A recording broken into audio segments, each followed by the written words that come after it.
Okay, here are your solutions for the second mini assessment. So question number 1, here is a list of numbers 8, 12, 16, 21, 23, 27. From the list, write down a multiple of 6. So a couple of things to note before we start. Number 1, from the list means our answer must be one of the numbers that are here. If you write a number that's not on that list, you will get marked incorrectly, even if it's correct for the category.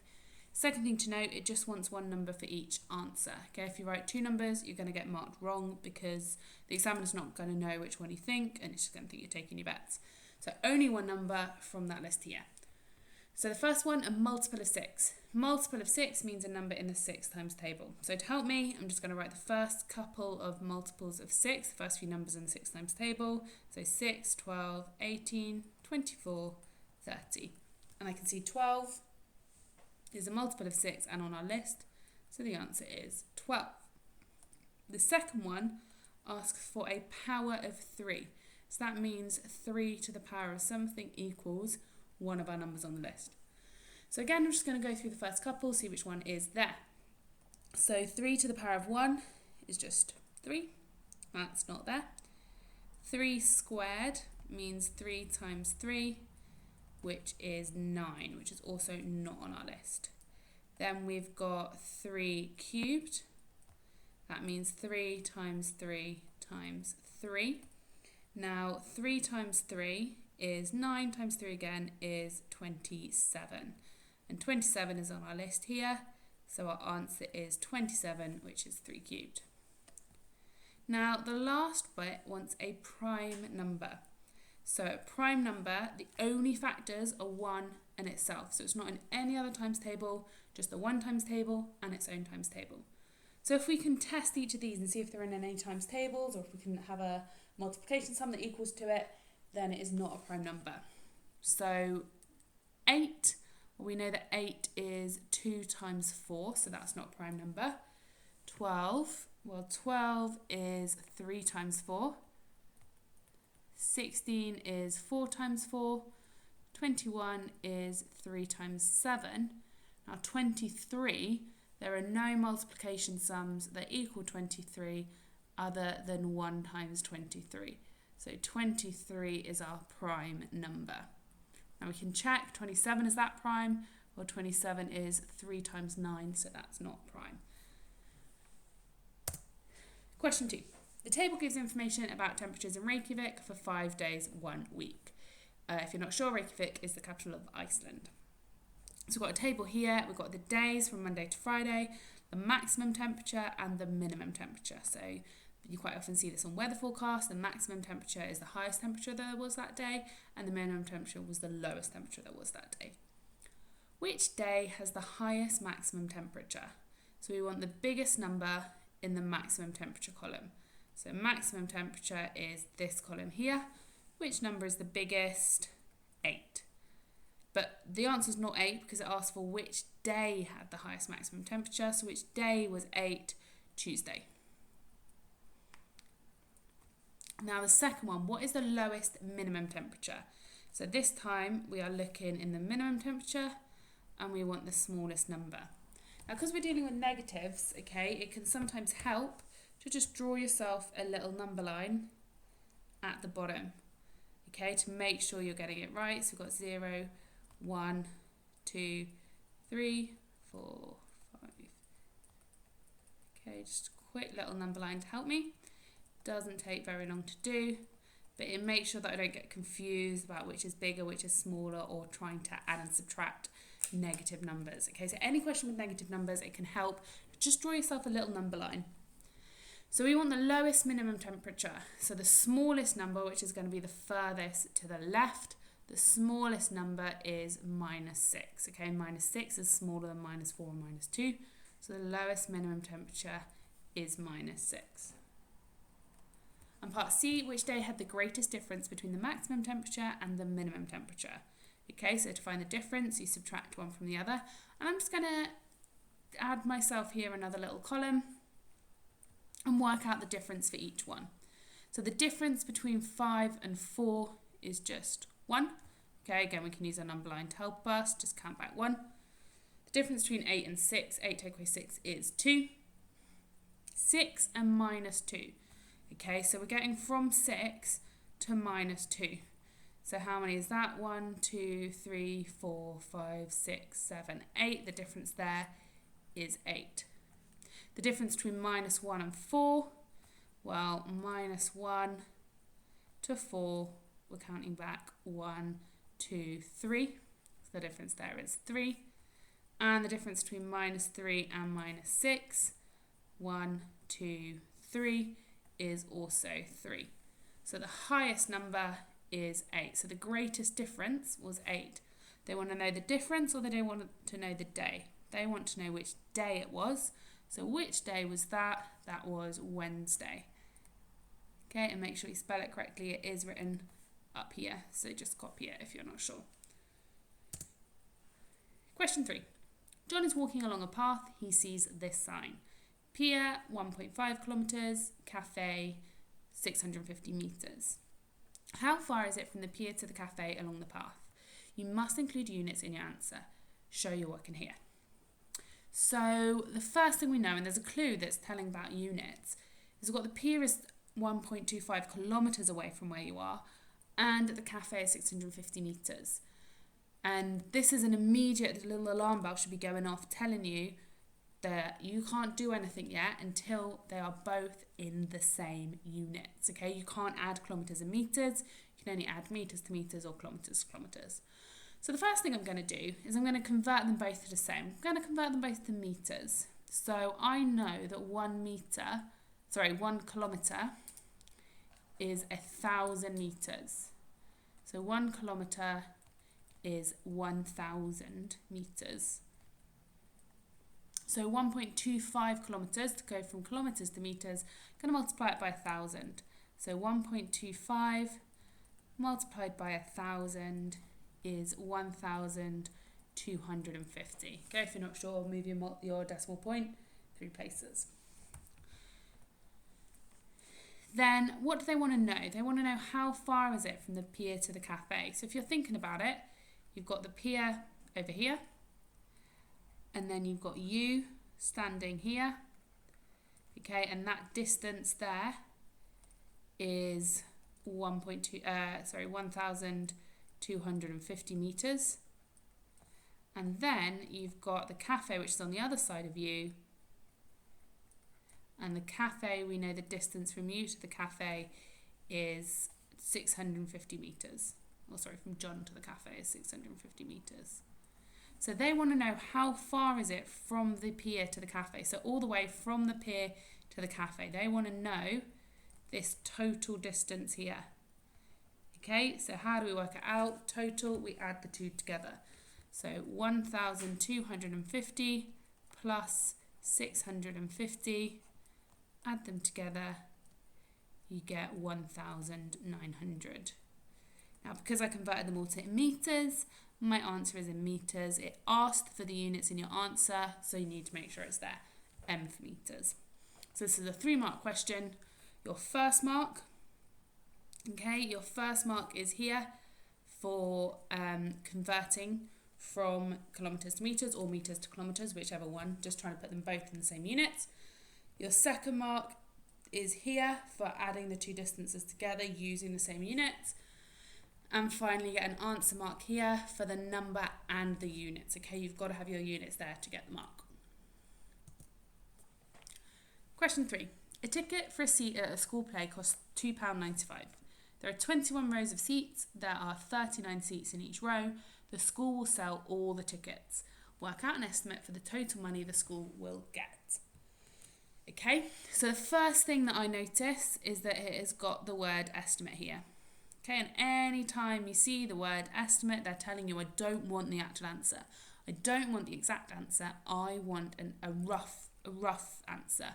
And you get that by rounding each of your numbers. So anytime you see the word estimate, you think round in. So the first thing I'm going to do is I'm going to round all of these numbers. £2.95, I'm going to round to £3. I'm going to make it as easy for myself as possible.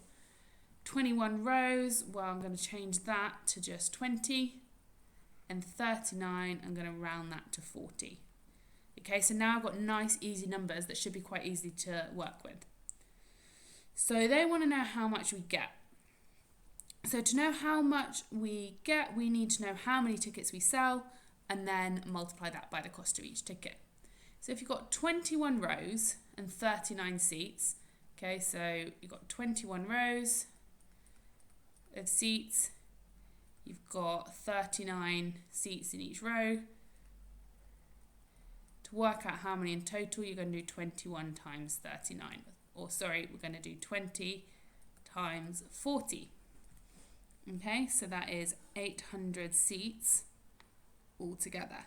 Okay, remember we're estimating. So there's about 800 seats altogether because there's 39 seats in each of those rows.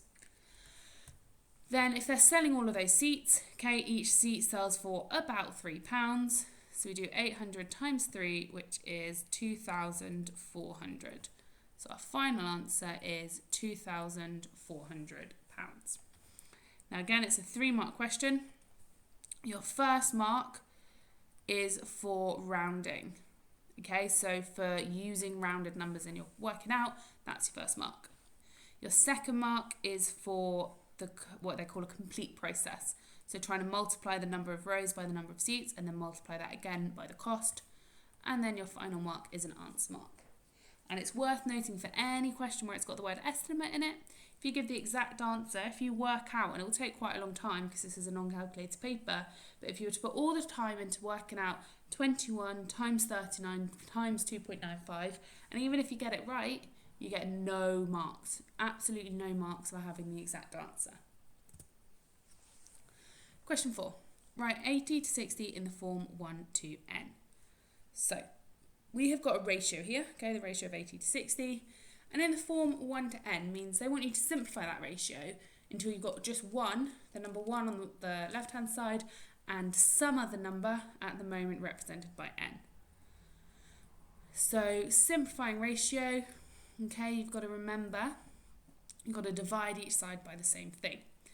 Now, to get 1 on the left-hand side, what do we have to do? To get from 80 to 1, we divide by 80.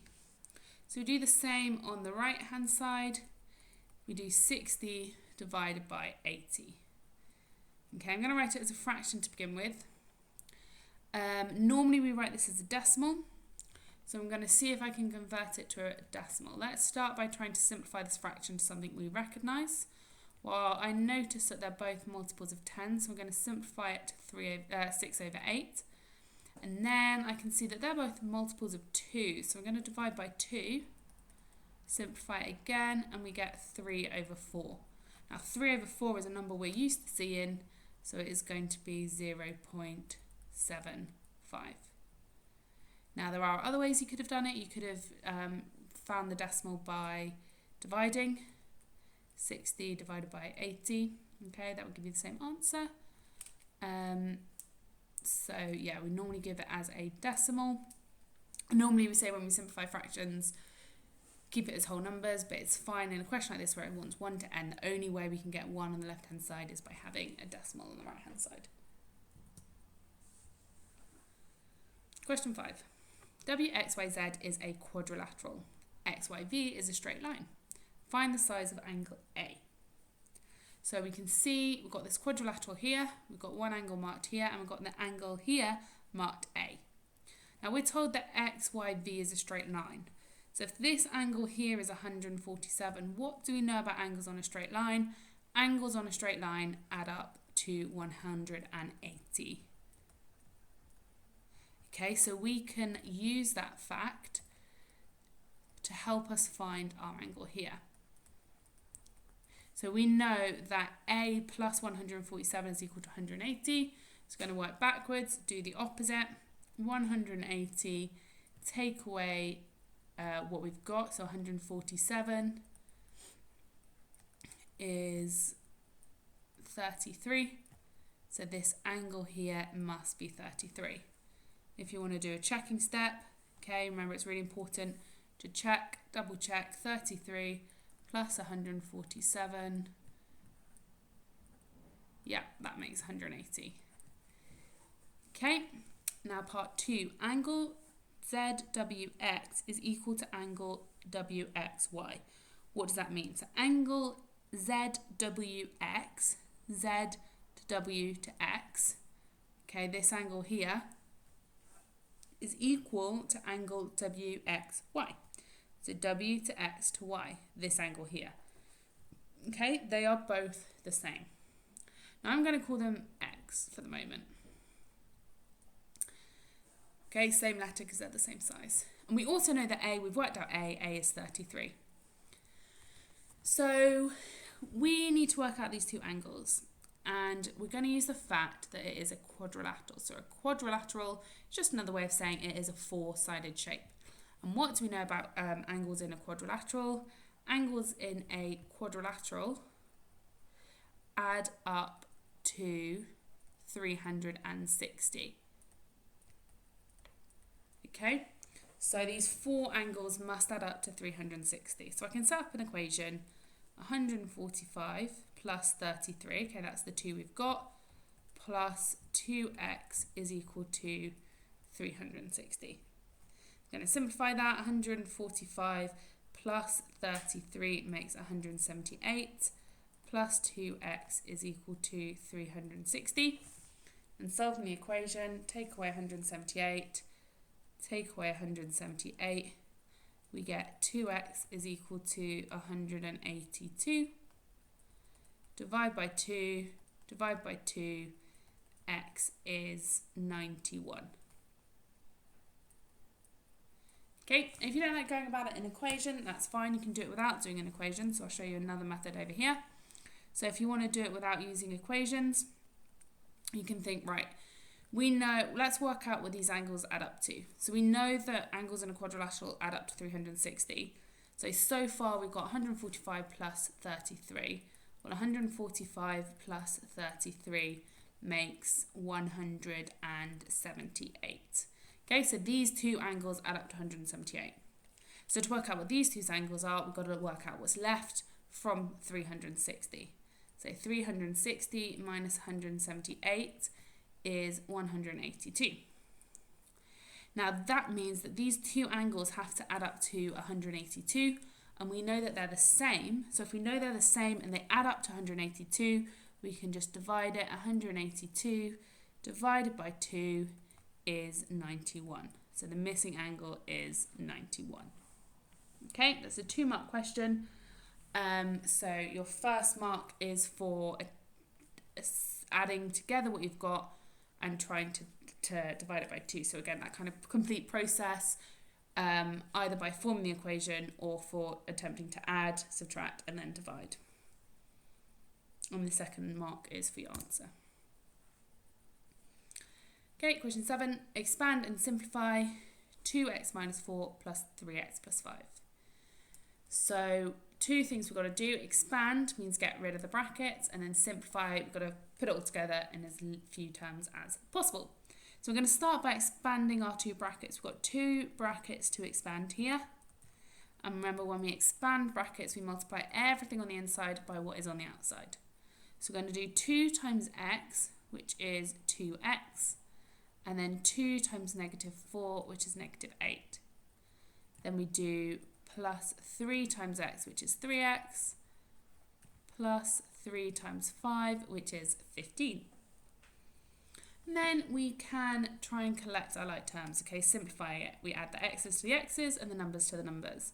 So we've got 2x plus 3x, that makes 5x altogether. And then we've got negative 8 plus 15. Okay, so we start on negative 8, we add on 15, that is going to be 7. So be really careful, these questions all the time, they have negative numbers in them to try and catch you out. You've got to be really, really careful with your negative numbers. Again, if it's a non-calculator paper, draw yourself a little number line to help you. So our final answer is 5x plus 7. Okay, your first mark is for correctly expanding the brackets. You get your first mark for getting 2x minus 8 plus 3x plus 15. And your second mark is an answer mark. Okay, and the last question. The diagram below shows a triangle and a square. The perimeter of the square is 12 centimetres. The height of the triangle is double the base of the triangle. The area of the square is the same as the area of the triangle. find the height of the triangle. Okay, so you've got a lot of information there. It's best to try and work through it step by step and see if you can do anything with it. So the first thing we're told is the perimeter of the square is 12 centimetres. Okay, so that means if we add up all the sides, okay, this side plus this side plus this side plus this side, that will give us 12. Now, what do we know about squares? We know that squares have every side equal. Okay, so this plus this plus this, they're all equal. So if you've got 4 lots of something, okay, the same side added together 4 times is equal to 12. Well, each side is going to be 12 divided by 4, which is 3. Okay, so each side of our square is 3 centimetres. Then the next thing we're told, okay, so we've used that bit of information. Then we're told the height of the triangle is double the base of the triangle. Okay, so if that is the base, okay, let's call it B for base, the height is going to be double that, 2B. Okay, we've got that bit of information. Now, the area of the square is the same as the area of the triangle. So how can we use that? Well, can we work out the area of the square? Yes, we can. The area of the square is going to be the length times the width. So we do the length of 3 times the width of 3, which is 9. So the area of the square is 9 centimetres squared. So I've used that bit. But we know it's the same as the area of the triangle. Okay, so we can now set up an equation. Okay, how do we find the area of the triangle? Well, the area of a triangle is normally a half base times height. And we know that is equal to the area of the square, which is 9 centimetres. Now, what do we know about the height of the triangle? We know that the height of the triangle is double the base of the triangle. So we can say a half of B times 2B, okay, because we've worked out the height as 2B is equal to 9 centimetres. So that means that a half times 2B squared equals 9. A half and 2, well, half of 2 is just 1. So we get B squared is equal to 9 centimetres squared. So if we square root each side, okay, we get B is 3 centimetres. So the base here is 3 centimetres. Now they don't want the base, they want the height. So if the base is 3, the height is going to be double that. 3 times 2 is 6. So the height of our triangle is 6 centimetres.